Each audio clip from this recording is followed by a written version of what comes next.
Everyone, welcome back to the channel. मेरा नाम है शिखा और आज हम करेंगे अपनी क्लास 10th इकोनॉमिक्स का chapter number first which is development. बहुत छोटा सा और बहुत आसान सा चैप्टर है ये।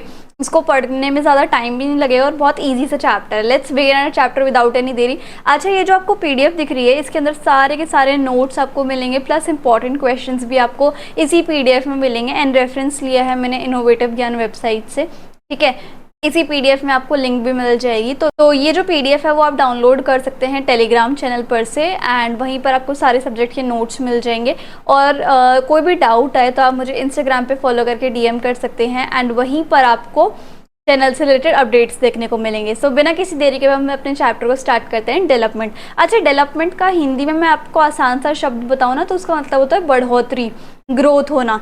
कोई भी चीज़ डेवलप होना, इसका क्या मतलब है? India is a developing country और US is a developed country. मतलब इंडिया की ग्रोथ हो रही है और यूएसए जो ऑलरेडी डेवलप्ड है उसकी बहुत बड़े लेवल तक ग्रोथ हो चुकी है, ठीक है।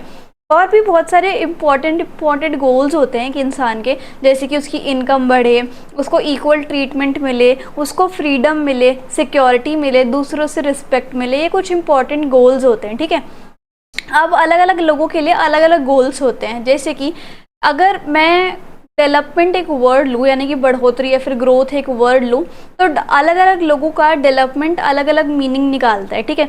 जैसे अगर मेरे पर्सपेक्टिव से अगर आप डेवलपमेंट का मतलब जानोगे तो वो अलग होगा। जैसे मुझे अपने यूट्यूब के करियर में बढ़ोतरी चाहिए, ग्रोथ चाहिए, तो वो मेरा एक डेवलपमेंट का नोशन है। अगर मैं आपसे पूछूँ तो आपका अलग होगा कि मुझे स्कूल्स में अपने मार्क्स में ग्रोथ करनी है या फिर किसी को अपनी इनकम में ग्रोथ करनी है। तो different people has different notion about the development, ठीक है।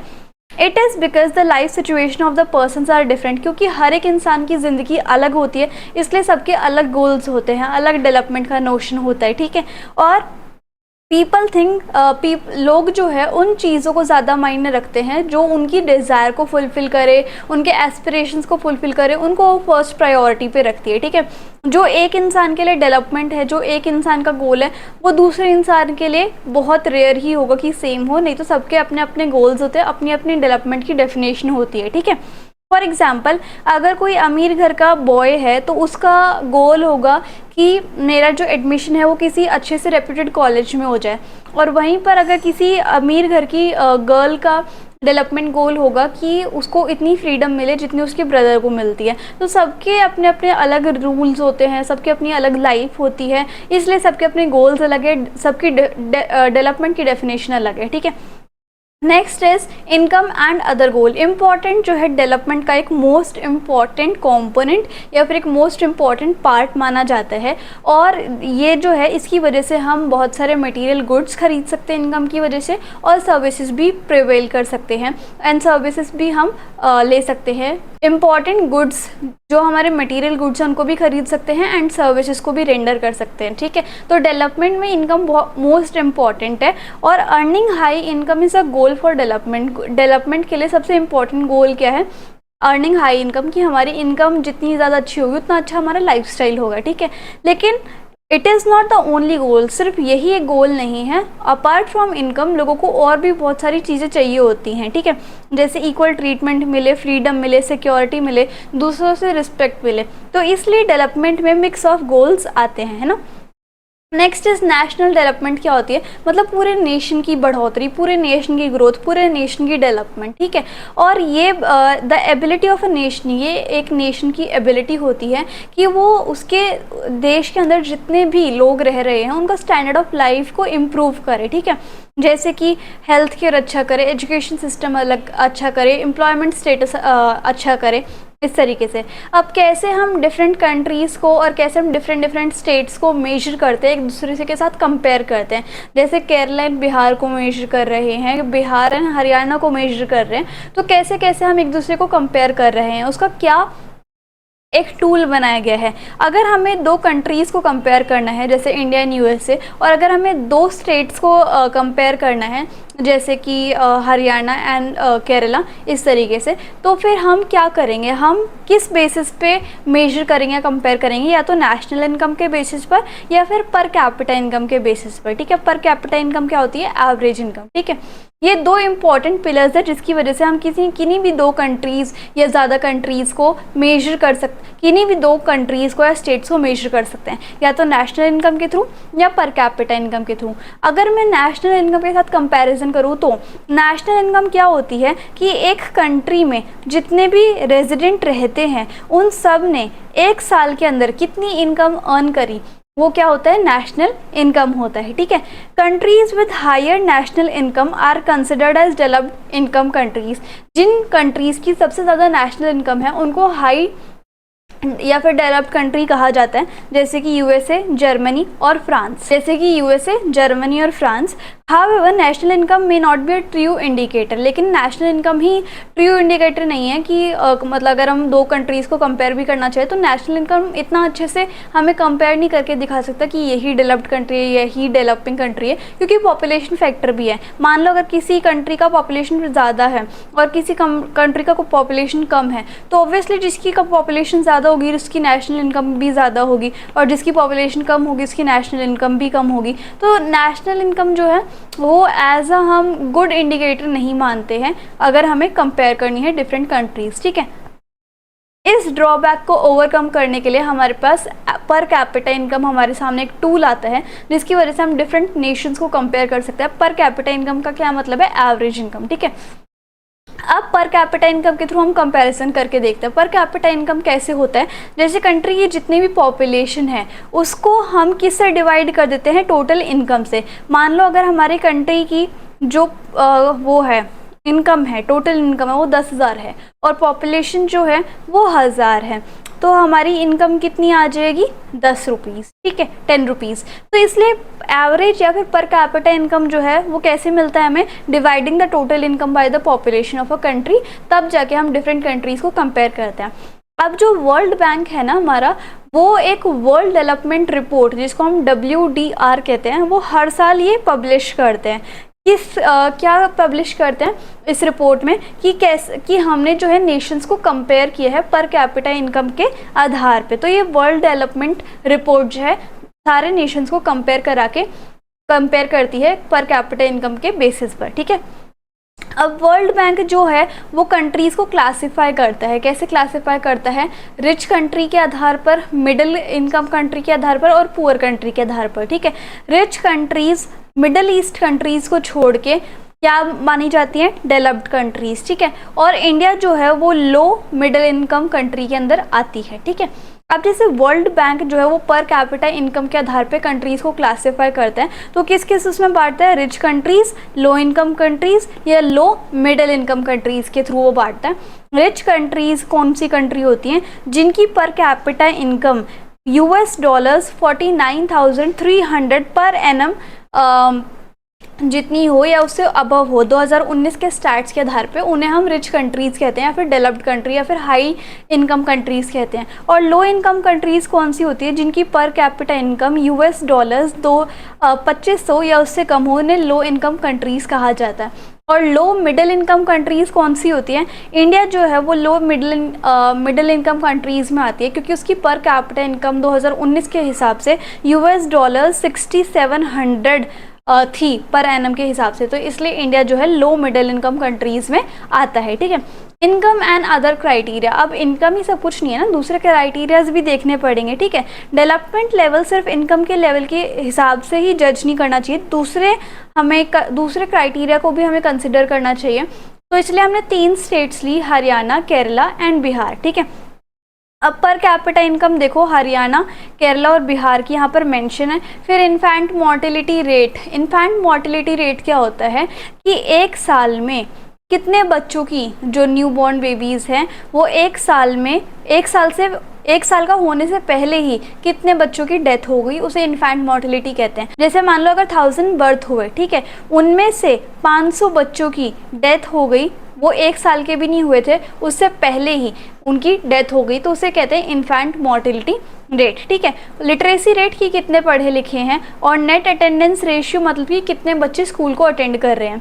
तो हरियाणा का पर कैपिटा इनकम देखो, केरला का देखो और बिहार का देखो। इन्फेंट मोर्टिलिटी रेट बिहार में सबसे ज़्यादा की मतलब इसका मतलब क्या है कि बिहार में हेल्थ केयर फैसिलिटीज़ अच्छी नहीं है। उसके बाद हरियाणा में भी कम हेल्थ केयर फैसिलिटीज़ है, केरला में जो है काफ़ी अच्छी हेल्थ केयर फैसिलिटी है। लिटरेसी रेट देखो सबसे ज़्यादा केरला का अच्छा है, मतलब वहाँ की लिटरेसी रेट, वहाँ का लिटरेसी इंफ्रास्ट्रक्चर काफ़ी अच्छा है। उसके बाद हरियाणा का भी अच्छा है, लेकिन बिहार में बहुत कम लिटरेसी रेट है।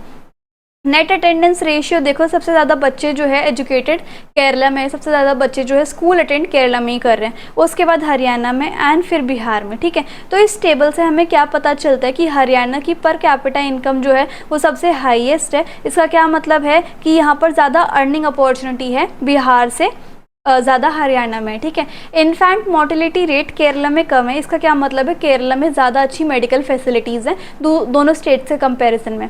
लिटरेसी रेट जो है केरला में ज़्यादा है, बिहार में सबसे कम है। इसका मतलब क्या है कि केरला में ज़्यादा एजुकेशन अपॉर्चुनिटीज़ अच्छी हैं। नेट अटेंडेंस रेशियो भी केरला में ज़्यादा है और बिहार में लोएस्ट है। अब ये इन्फेंट मोर्टिलिटी रेट जैसे मैंने आपको बता दिया कि 1 साल का होने से पहले कितने बच्चों की डेथ हो रही है पर 100 लाइव बर्थ। ठीक है, तो उसे हम क्या कहते हैं, नेट ये infant mortality rate. Literacy rate क्या है कि 7 साल का जो एज ग्रुप है, जितने बच्चे 7 साल के हैं प्लस उससे अबव कितने बच्चे जो है लिटरेट हो रहे हैं, कितनी हमारी लिटरेट पॉपुलेशन है 7 साल से ऊपर। ठीक है, नेट अटेंडेंस रेशियो क्या है कि 6 to 10 की एज ग्रुप में कितने बच्चे जो है स्कूल को अटेंड कर रहे हैं उसी एज ग्रुप में, उसे हम नेट अटेंडेंस रेशियो कहते हैं। नाउ पब्लिक फैसिलिटीज़ आपको पता है इनकम एक अच्छा टूल है डेवलपमेंट का, लेकिन इनकम ही हर चीज़ नहीं है। जैसे इनकम हमें पॉल्यूशन फ्री एरिया नहीं दे सकती, हमें डिसीजेज से नहीं बचा सकती, इसलिए पब्लिक फैसिलिटी जैसे प्राइमरी और सेकेंडरी एजुकेशन हो गया,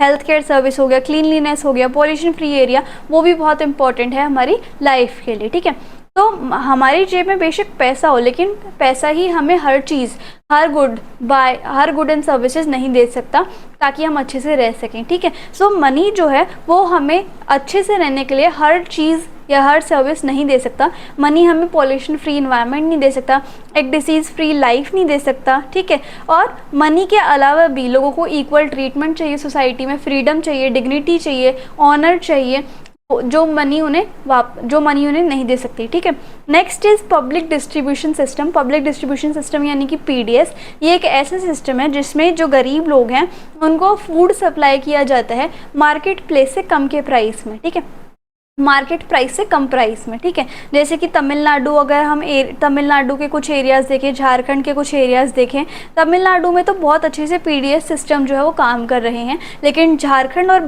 बिहार में काफ़ी अच्छे पीडीएस जो है वो नहीं है। ठीक है, अब हम देखते हैं अगर हमें डेवलपमेंट को मेजर करना है तो एक बहुत अच्छा टूल है, वो है HDR या फिर HDI, ह्यूमन डेवलपमेंट रिपोर्ट या फिर ह्यूमन डेवलपमेंट इंडेक्स। और ये जो रिपोर्ट है वो कौन पब्लिश करती है, UNDP, United Nations Development Programme. ये एक बेस्ट मेथड है हमारे नेशन की डेवलपमेंट को कंपेयर करने का, मेजर करने का।